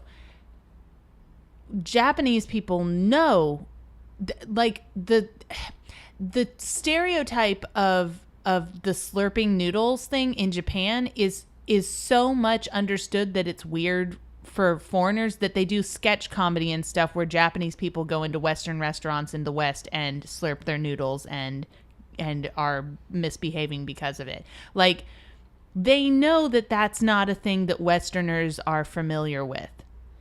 So they would not serve this meal thinking that he was, well, I guess they didn't know he was a foreigner. Maybe not, yeah, because like they all seemed kind of shocked when he walked up. But I felt like they were shocked because it was Mr. Baseball, not that it was a foreigner. Maybe both, yeah. I guess. Whatever. I mean, it's, I guess if they didn't know, then it's fine. But if they knew that they were serving to a foreigner, they probably wouldn't serve that meal. I do kind of like his reaction when she's telling off her dad and saying, you want everyone to fit into a mold. You need to blah, blah, blah. You need to, you know, accept people for who they are sometimes. And his reaction is just like nodding and smiling like, yeah, you tell him. But he doesn't understand a fucking thing she's saying. He's just like, yeah, I don't know what it is, but it's just fine with me. Oh, I'm glad this scene is over pretty much because it was a tough one. Yeah, to watch him be really impolite at the table. That's what was tough about it, is just the way he's sitting. The way he's sitting is a minor problem compounded on him slurping too loud and making, you know, slurping way too loud and making a point of it. And not even using the broth, just slurping it right out of the bowl, and they're all just looking at him. That's awkward. That's a minor thing. And they keep building up. The thing that really pushed it over the edge for me was when Hiroko tried to when her father holds up the sake cup and he holds up his sake cup really quickly to make her choose which she's going to pour first, and she pours her father's first, probably a good move, and he puts his cup down and starts pouring for himself, and she tries to jump in there and pour his too, and he pushes it out of the way and pours his own drink, which sounds, it sounds like not a big deal. I know what it must sound like to someone who hasn't lived in the culture, but that shit really, really bothered me watching that. And I think for me, what really, really bothered me about it was the fact that he was sitting in someone else's house who had prepared the meal for him, and that they were old and they were traditional. That they were so traditional that the grandmother was wearing kimono. It's just like show a modicum of respect. So, like, even if you want to be an asshole to your girlfriend and her dad, that's fine. But the old people who were there had nothing to do with it, and to them, it's a lot more serious. Like, it means a lot more. So we didn't really talk about the scene because this does come back. We didn't talk. This looks like Japan. Oh, this is Japan. They shot this in Japan for sure. Yeah, 100%. We didn't really talk about the scene where the pitcher threw a baseball and hit him and then like tipped his cap, which means he didn't mean it. I don't know if that's just a Japanese baseball thing or if it's, I mean, it must be because Max was explaining it to him. So It must be a Japanese baseball thing. So he gets mad and super pissed off and he starts attacking the pitcher. And then Yoji comes up and tells him to cool off and, you know, shut his big mouth and all this kind of stuff. And he punches Yoji. Oh, yeah, that's right. And he'd be way more than suspended. He'd be fucking arrested. Yeah. Like you don't get away with that. I'm sorry. I don't know that you get away with it in this country. Yeah. They're pretty serious about the salt. Like, now we have a training montage. Yeah, because this movie needed that. Every sports movie. It's got movie. some silly baseball music in the background. In case you forgot that we're watching a baseball movie. Also, probably, can I hear it? I think I do hear some shakuhachi. Yeah. I don't know. But you hear so many times in this movie. Oh my God. Every time there's like a touching moment that includes any Japanese actor at all, you'll definitely hear shakuhachi, which is a traditional Japanese instrument, a flute style instrument. Just can't get away from it. Oh. Because it's Japan, right? Japan. That's what they listen to. I mean, it would be like someone making a movie about America, and every single time an American is on screen, you hear like snare drums and flutes, like you know, that kind of shit. Or like every time a black person walks on screen, they play rap music or something behind him. Yeah, exactly. It's the same. It's the same thing. But it's super racist. Yeah, this movie. I hate it. Have I said that enough? I really hate this movie, and I kind of hate you for making me watch this movie. But it's kind of the perfect movie for us to watch if we want like a really great cringy experience. I guess so. It is super cringy. This might be the worst of this kind of movie that I've ever seen. Like sports movies or foreigner movies? You mean American films? You mean movies made by Americans? Movies made or do you ever? mean Tom Selleck movies? Do you mean movies shot on celluloid? Of all of those, this might be the worst I've ever seen. So we've got a scene, but we don't have a scene where like he goes to the massage therapist who's apparently a nightmare and she'll destroy you or something. And that's the end of the scene right there. He just screams. It's so funny. Why don't we get a whole scene surrounding that? Is he like the in shape, out of shape guy that they make fun of on God. Family Guy? Kind of. He's kind of got, he's a little, I think there's a word for it now. Oh, I think is it's there? Dad bod. Dad bod? Is that the same thing as in shape, out of shape guy? No, in shape, out of shape guy on Family Guy. It's like old movie guy. Where it's the old movie guy where he's like, he's out of shape, but he like sucks in his gut really hard to make it look like he's in shape. Uh-huh. And it makes like, he puffs out his chest like he's got pectoral muscles. I mean, you can pull it off, you know. You know what? Fuck yourself. But yeah, I think he's kind of got that in shape, out of shape guy thing going on. Oh, look at the school children with their boshi. Yeah. That's cute. Okay, what is this place called? Concepts Graphic Design. Okay, so she's a graphic artist. Okay. Which makes perfect sense why she was on a commercial shoot. And why she was conducting business with him about his commercial shoot. Because she would have something to do with... And it feels like she is the boss of this place. It definitely does feel like she's the boss of this place. Can we talk about? We didn't mention this in the training montage. I want to talk about the cliches that need to die, and this I'm also talking about Ramen Girl, the Ramen Girl from last week. Okay. And I think I mentioned it last week. The Asian teacher that trains for a specific. Oh yes. That trains for a specific skill by forcing training in non-related skills. I mentioned Mr. Miyagi last week. It's the same thing. He does the guy last week. What's his name? Mayazumi. Mm-hmm. The old man from the Ramen Girl does it last week. He has her clean a bunch of shit before he actually lets her cook. And then the whole time they're training, he's like, "Can I swing yet? Can I swing yet?" Because the whole movie, like the thing that he's trying to work on in this movie is he has a hole in his swing. Whatever. Did they ever resolve it? Is it ever resolved? Yeah, no. Sure, whatever. I don't know. When they start playing baseball in this movie, I just immediately fall asleep. He walks into this room with Hiroko in her place of business, gives her flowers, says "Gomen nasai," and they subtitle it. Don't fucking subtitle Mr. Baseball's Japanese. That only validates it, and it's not valid. It's bullshit, is what it is. Oh, man, have we seen the scene yet where he gives the speech in this Japanese? is terrible. This is terrible. So he kisses her in front of all of her coworkers, which would never... it's a dramatic kiss. Oh, my God. It would never, ever, ever fucking happen. And then one of her coworkers says, Foreigner charming, foreigner romantic, and foreigner always leave. Fuck this movie. Yep. Fuck these subtitles. Fuck Tom Selleck. I'm saying it. Fuck Tom Selleck. Just for this movie though, because he's very handsome. He's got a very fine mustache. and that's it. That's all. Sure. You can keep telling yourself Fuck him that. specifically in this movie. But yeah, the whole training montage thing. So like him being told repeatedly he's not ready to hit yet. First he has to do like all this other unrelated shit. Yeah, my whole thing was like, this doesn't ring of any other Japanese in Japan movies that I've seen where they make you do a bunch of shit that isn't cooking ramen before you cook ramen. But wait, we never see you learn to cook ramen or hit the ball. Right.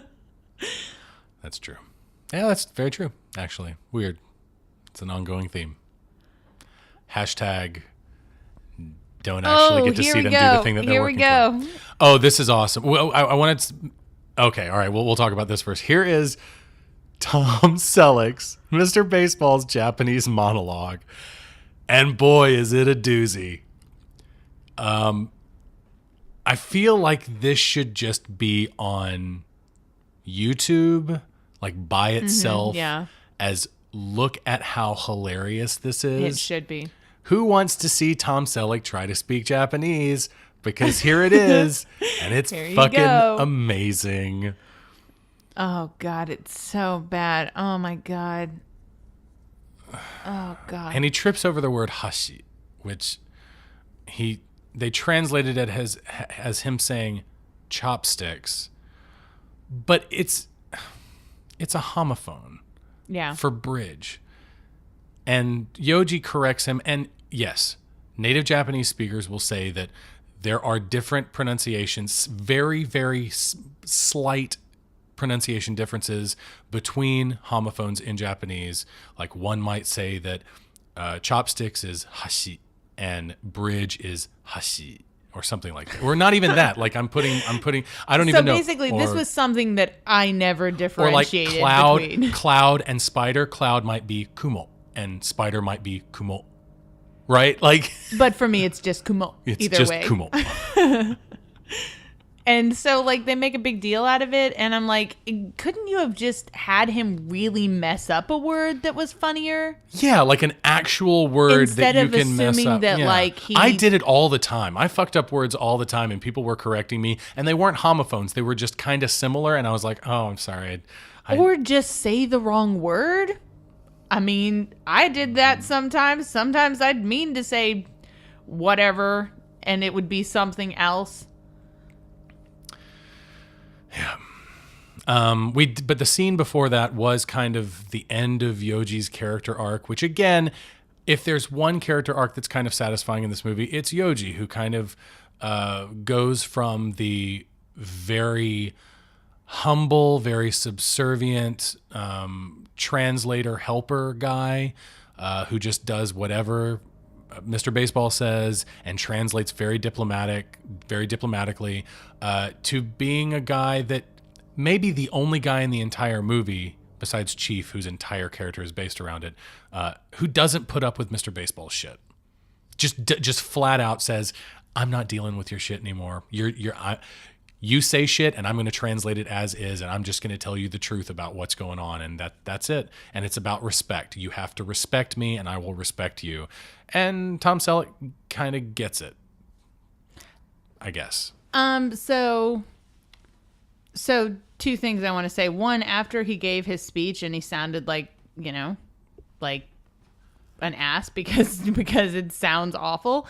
Then he should feel, it's because he made fun of the Japanese language and people who mispronounce things and say incorrect words and stuff like that, that he should feel like a total douchebag after he gives the speech. Right. That's the point that I want to make here, is that, I mean, I guess in any movie where they're making fun of it, it's some consolation for all of the idioms that are misspoken. That he makes the mistake of. I just want to put this out there. If you write if you're a writer and you write a character who is a non-native English speaker who shows their shortcomings with the language through slightly fucked up English idioms, if that's something that you do or plan to do, kill yourself. Maybe not kill yourself. It's pretty strong. It's very strong. Harm yourself non-fatally.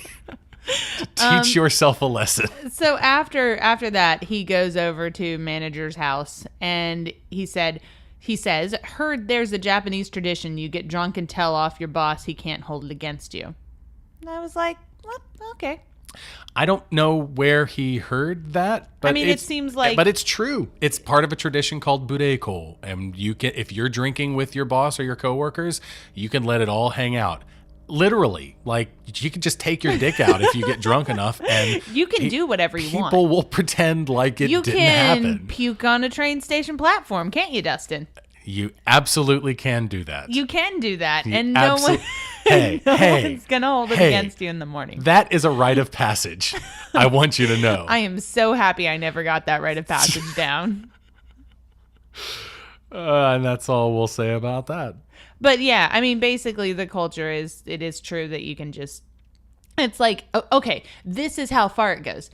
It goes so far that drunks are not responsible for the things they say and do, that it was only, and I didn't look it up, so I can't tell you exactly, but only within a fairly recent number of years, within like the last 15 or something, right? Yeah. That they made it like vehicular manslaughter when you killed someone because you were drunk driving. Yes, because before that, you could claim to be drunk, or if you were drunk and you killed someone, you weren't responsible for it. Right. Because you were drunk and you didn't know what you were doing. Like, that's how the law worked. So, like, basically, if you're in Japan, if you're a kid, you can do whatever you want. If you're drunk, you can do whatever you want. I guess if you're old, you can do whatever you want to. Yeah, kind of. That's kind of universal, I right? knew a lot of old folks over there that just didn't give two fucks about anything. No, I knew some old folks who, like, groped people and stuff like that. They just don't give a fuck. But during that drinking scene, Tom Selleck says something that I don't know is an idiom. Again, maybe this movie was written, in fact, by a non-native English speaker with a very strong command of the English language, because they give all the Japanese people the tried and true English idioms and, of course, make them fuck them up. But they give Mr. Baseball one that no one's ever heard of, like, you've got them, this is a quote, you've got them so uptight, you couldn't get a greased BB up their butt. That's normal. I've heard that so many times. I did hear from one of my coworkers who is a something of a country fellow. He and I think this is an idiom that's been around for a while. He said something about how my Honda Fit. We were talking about perhaps hitching something up to it jokingly, hitching a trailer to it, and he said that Honda couldn't pull a greasy string out of a cat's ass. And I just thought that was the funniest shit I'd ever heard in my life. But it's apparently a thing. I Googled it, and that's a thing that people have said before in How about the BB up the butt thing? I don't know. I guess I've got to look that one up. You got them so uptight, you couldn't get a greased BB up their butt. Oh my God. Also in that scene, he starts asking about Hiroko. Like, he sees a picture of Hiroko with her parents when she's a little girl, and he asks if it's her, and like he doesn't want to say. And the manager's just like, leave my daughter out of this conversation. And he says, Tom Selleck, Mr. Baseball says, Japanese tradition, anything I want. And I'm asking, to what tradition are you referring, Mr. Baseball? In which you get anything that you want. What is this tradition? I don't know that. Like, I very much understand the tradition of bureiko, where you can say and do many things in front of your superiors. I don't know which tradition lets you get whatever you want, though. I'm gonna take your daughter. You can't say, I'm drunk, lottery, I've won it suddenly. Is this movie over yet? Okay, we're getting close. It looks like no, it's not over. Oh, he's on a TV show in Japan. We did. That's another. Did we already miss the? Did we already miss the montage of him getting along with the team after having a powwow with the with the Yeah, the I chief. think so. I mean, now they're all friends. Powwow with with the chief. I got jokes. Because after this, we'll just have the game. It's game time, and then we're almost done. Okay, now this is something right here. The end of this scene where her coworker, here's the bad news that Mr. Baseball is leaving and going home because he's gotten an offer from the Dodgers. And this is one thing that makes me really grateful that I understand like Japanese on a language level and a cultural level. The end of that scene is them subtitled saying, see you. But what they actually say in Japanese is, otsukaresama desu, which literally translates to you're a hardworking person or thank you for your hard work. It's that general It's what you sentiment. say when you leave work or when someone leaves work. Yes, it is something that you say when you leave work. But it's, I mean, I've been in situations where someone was just doing hard work, like it wasn't. And you say it to them right. in that situation too. Yeah, absolutely. Like if you appreciate someone's work, you say it to them. But generally, like in that situation, it was very much the formality of leaving work for the day. You say, otsukaresama desu, or she should probably say osaki ni shitsurei shimasu, but they say otsukaresama, and that's fine. But that means so much more to me watching that scene, because it's not just a see you, it's a I've just heard bad news from you, but I have to leave, and this is the formality of leaving, and there's a somberness to it that comes through. Yeah. It comes through to me that I don't think would come through, if you don't understand, I guess the subtlety that can be imbued into an otsukaresama desu. Right. Yeah. No, I know what you mean. And there's something about that ability in Japanese to kind of back out of situations by just falling onto the politeness, like falling onto the phrases and things that you say that are kind of hard to translate, Yeah. but they mean something. Yeah, absolutely. This scene, I want to talk about this scene real quick. They're about to face the Giants again, the Tokyo Giants, which they say is the national team. That's kind of true. They are basically the most famous team in Japan. I'm a Tigers fan myself. Go Hanshin Tigers. Fude. I have a shirt. Um, I still don't care about baseball. Don't get all me of the confused. sweet stuff, and of course it was leading to the ongoing joke that we haven't mentioned of lighting the people's shoes on fire, because it's so funny.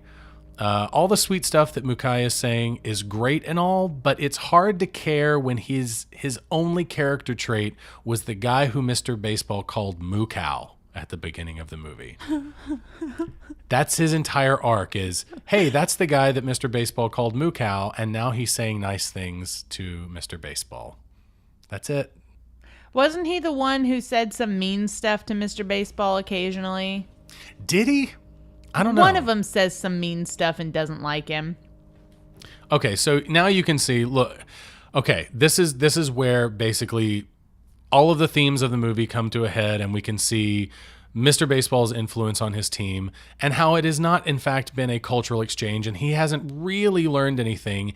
He's only taught his team to be as rude and insignificant, or not insignificant, inconsiderate and mustachioed as he is. It's true. Everybody's got a mustache now. I think the mustaches are kind of cute. It is kind of cute. It's a kind of a cute touch, but I think that it's interesting because it does lend itself to this idea of thematically failing as a movie, because it's not about cultural exchange. It's not about Mr. Baseball becoming a better person. It's about everyone around him basically becoming worse people and ending up on his level. So basically we're going back to every important scene.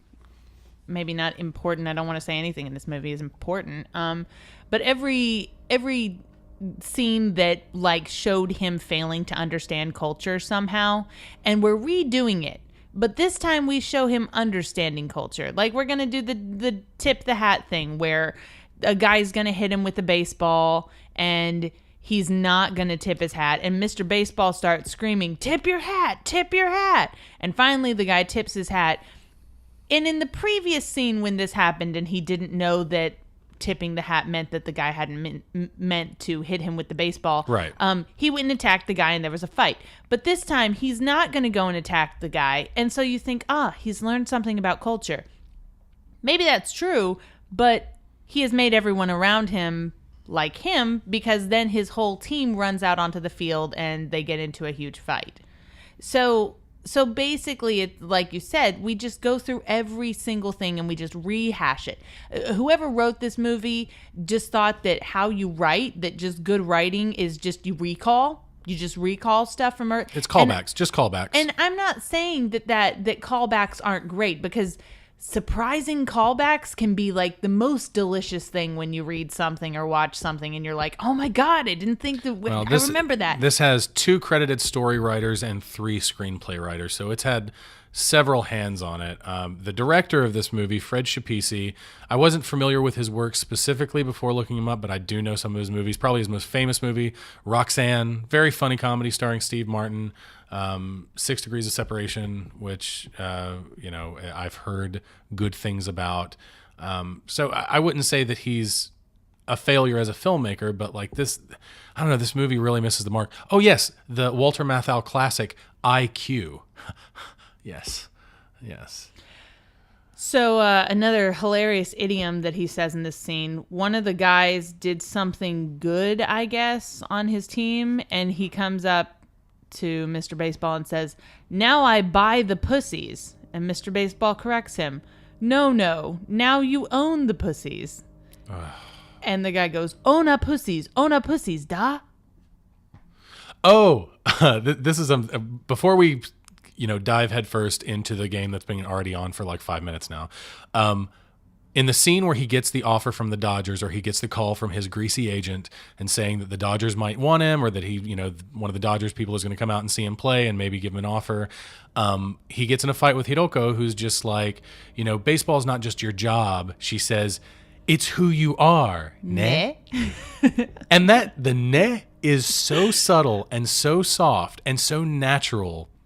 I don't think it was scripted. I'm going to call it, and it was not in the script. It felt a little bit too subtle. Like, she delivered that line where she's like, it's who you are, ne? Like, and then she's like, she really just kind of slipped it in there. And then she's like, oh, shit. Unintentionally, maybe. But I thought it was cute. I thought it was cute, too. Okay. I was like, oh, yeah, that's real. Yeah, that's real as fuck. Code switching. Not when a foreigner does it. Not real. Not when don't you dare. Don't you do it. I know you're listening, weebs. Don't do it. Never do it. Also, don't say nya at the end of sentences. Oh God, that's not even a thing. What even is that? It's when you're trying to talk like a cat. As a sports movie goes, let's talk about this on the I don't know. I'm not knowledgeable about sports, but I am somewhat knowledgeable about storytelling and structure and all that kind of stuff, and pacing, editing. And as a sports movie goes, I think the actual sports as portrayed in this movie is really poor. I think it's really bad. Boring. It's boring, and I never feel like there's a good sense of pace or progress to any of these games. The game that they played where they went 15 innings, and at 15 innings, if they're tied, then it's just a tie game, which is something that is apparently true about Japanese League Baseball. That game did not feel like it was going on for long. It didn't feel like they were in overtime at all. I don't know. It just felt kind of strange, and I guess it was supposed to feel like it ended suddenly because it did for him. But I don't know. The whole thing didn't feel like it had any sense of pace, and I don't think this feels like it has any good sense of pace. Because I don't really know. They show us the scoreboard, but I don't think we see it often enough. I don't feel like I know who's winning at any given point. And I mean, here's more proof that Mr. Baseball has existed on this team to the detriment of the people that he's around. He at hasn't some become point a better. He gets the manager to be a dick for him to the referee, whereas previously the manager didn't stand up for him. Right, he's very respectful, and and here we see the manager during this game. We see him yelling at a referee. they just keep calling back and calling back. They even do some of the same fucking dialogue. Like they have one scene where he's like, did I read that sign right? Which he did earlier. And then it's like this time I don't know if he read it right or didn't read it right. I mean, whatever. But like this time, like it turns out slightly differently in his favor. Here's the Giants white guy. Because every team has a white guy. Oh, I think this is the scene where we just saw Max hit and then baseball? Yeah. Okay, so we just saw Max hit a baseball. I wasn't stumbling on the word baseball. I do like that cutaway where they cut to the family after someone hits a home run and their reaction is, yay. Like that. That's it. So it's gone now, so it won't mean as much. But they showed Max hit a baseball, and then they showed him immediately after, while he was on the plates running, they showed him in the dugout cheering. It was an error, yes. Oh, I didn't notice that. Yeah. That's why I was trying to say it fast. Oh, that's pretty awesome. Okay, so the Dragons 6, Giants 5, or Giants 5, Dragon. Okay, whatever it said. I think the Dragons are in the lead, right? Whatever. So they're doing a good job. Here's the thing about all these baseball games as they're portrayed in this movie. They constantly cut to people in the stands eating Japanese food. Look, they're eating yakisoba at a baseball game. Isn't it weird to eat noodles at baseball? Spoilers. They also serve popcorn and hot dogs and beer at Japanese stadiums. But you're not going to see that in this movie. You're going to see yakisoba and whatever the fuck Actually, else. hot dogs on sticks are super popular in Japan. That's a food you can get at every konbini ever. I call them furanku. And then there's American dog. Big American dog. Which are, okay, if you ever have a chance to go to Japan, I absolutely recommend you take that opportunity. It's an amazing country. And if you happen to walk into a 7-Eleven, also do that. And if you do that, please get a corn dog, because their corn dogs are legit as fuck. Yes, they are. They're so good. Their burritos good. are not. Don't get a burrito. Their burritos are terrible, but the corn dogs at Japanese 7-Eleven, they're called Big American Dogs. So when you order it, you have to say Big American Dog. And then you'll get a corn dog. And then you'll get a corn dog, and it will be amazing. Trust me on good. this. The good corn dogs. The outside is perfectly crispy, and the inside, look at all these the bread on the inside, fingers wiggling by crotches. The bread on the inside is perfectly soft. Are you looking at these people's crotches while I'm talking about? Focusing on them. We just can't stop talking about wieners. Oh, jokes. Yeah. Look at how exciting baseball is. Like, at this point, I'm like, did they win or something? Okay, I think they won, and that's exactly my reaction, is they're all coming out, so I guess that means they won. I guess the game's over. The music lets us know the game is over, there and was they won. no sense of that this was the end of the game. Like, there was no build-up, like, oh no, is it going to be... Like, usually sports movies have that, right? I mean, if it's three or four I've ever seen. Every baseball movie, like... Fucking like the baseball movies of my childhood, I remember having really intense final scenes where it's like, are they going to win? Are they going to win? Like Rookie of the Year and Little Big League, and was that what that was called? Yeah, Little Big League and The Sandlot. There's always got to be like a tension, like, oh, they might not win, and then you feel that tension and you're nervous about it, and then they win, and I guess then the climax yay. of The Sandlot was them and the dog and James Earl Jones and Forever and that whole thing. I don't see that either. I don't know if it was in this baseball game. I didn't see it. I think it was in one of the previous ones. But at one point in this movie, when the pitchers refused to pitch to Mr. Baseball because they don't want him to break the home run record. I think it was in this game, because that was one of the things on the line, was that he was going to break Uchiyama, the Chiefs' batting record that's been standing for like 18 years, like this team's Which is batting apparently record. a real thing from baseball history in Japan, that was a thing that happened with a foreigner. Oh, okay, yeah. And so they were concerned that if he broke his record, that they would still lose, which would cause them, in the words of the people that are, in charge of the team, the higher ups, the owners, they were saying that they would lose face badly if a foreigner broke a native Japanese batting record, but then they also lost to the Giants in the same game. It would be like a waste or something, that kind of thing. But when they refused to pitch to him, he turns his bat the other way and challenges the pitchers to pitch to him as a sign of protest. Like he turns his bat upside down. And this actually comes from a real life incident a few years before this movie came out in the Japan leagues when the Hanshin Tigers, their slugger Randy Bass was on the verge of breaking the single season home run record there, and pitchers refused to pitch to him. Bass similarly turned his bat upside down to protest. So that's what you were talking about, was that situation. But there was a record, yeah. So yeah. I thought of a sports movie that I saw. What? Angels in the Outfield. Did you like it? I don't know. I was a kid. It's got Christopher Lloyd in it and Danny Glover. It was one of those movies where I didn't want to watch it, but when it was on, wait, is the kid in that movie Joseph Gordon-Levitt? No, it can't be. He would be too young. So we just saw a thing that I hate in this movie. Let's talk about that. Oh, the whole Max thing? Yep. Yeah, let's do it. So we hear the big shots talking to Max, and we know that they've come here from America to recruit Mr. Baseball and bring him back to America because it's convenient for the movie. And they were going to give a spot to Mr. Baseball, but then we learn, I guess, that Mr. Baseball kind of offered the spot to Max instead and turned it down because it was going to be shitty for him to leave in the middle of a season. Because you can just do that. You can just take a baseball, like an offer from a baseball team and just say, give it to sorry, else. I'm going to give it to my friend here. Right.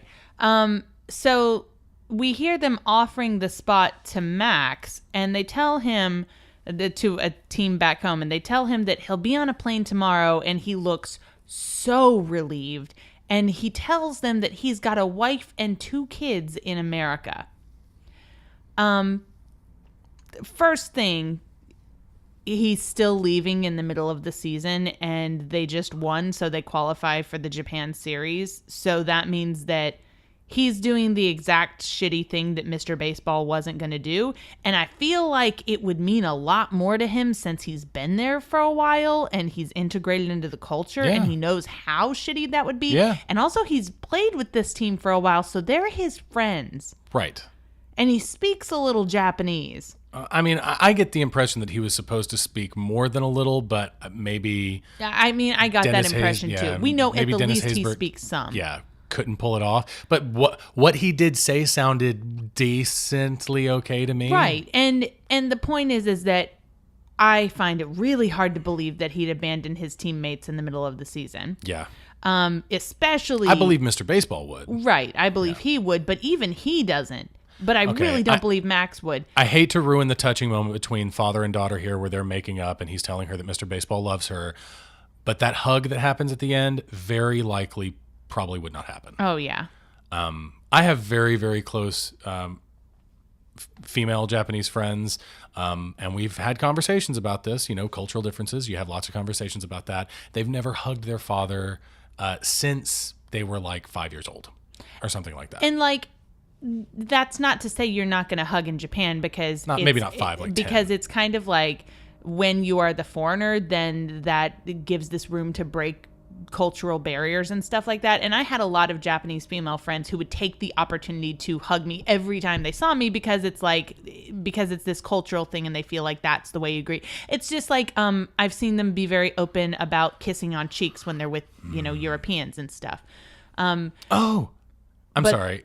I would be surprised to see them do it with each other. Tom Selleck is wearing the Detroit Tigers. So he's on the Detroit Tigers, and he's wearing the same baseball cap that he wore on Magnum PI that my father also had, because either he bought it for himself or someone bought it for him, because like I said, people thought that he looked like Tom Selleck.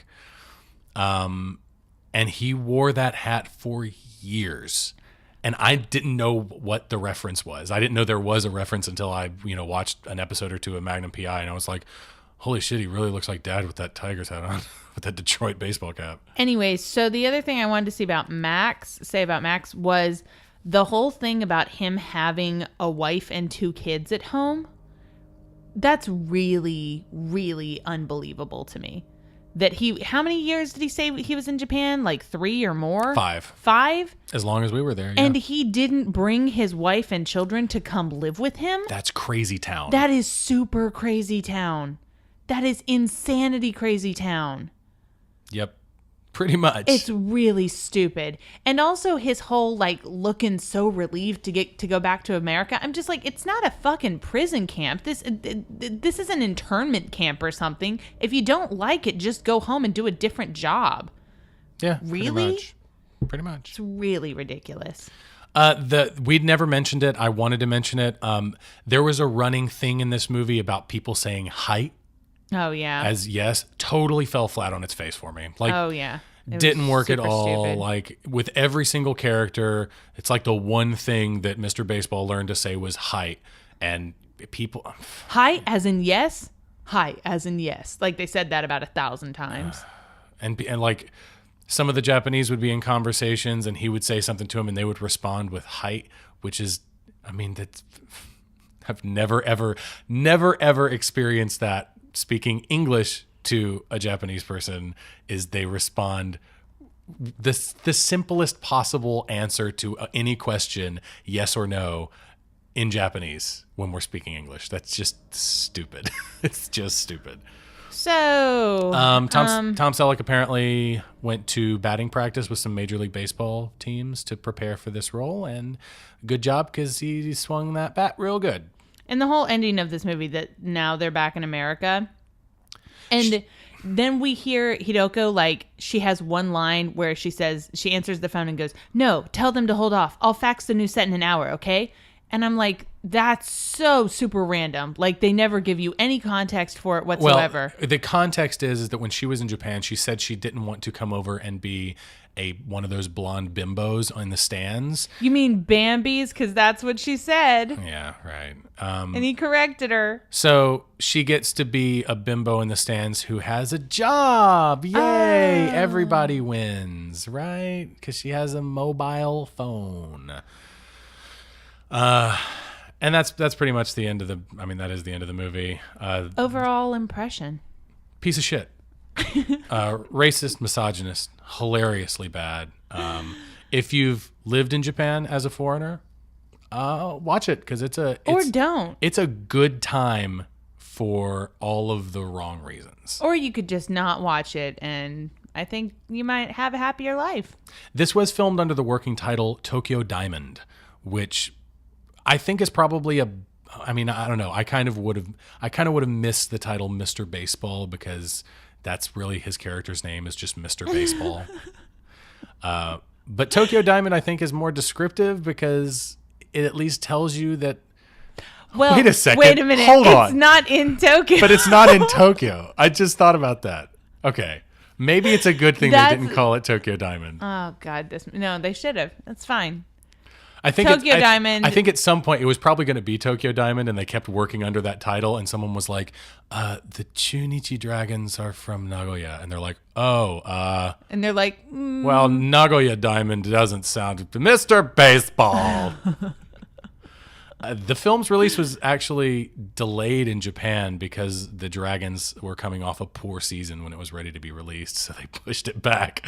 So it's like, let's not bring attention to the Dragons right now. They're kind of sucking, but that's kind of funny.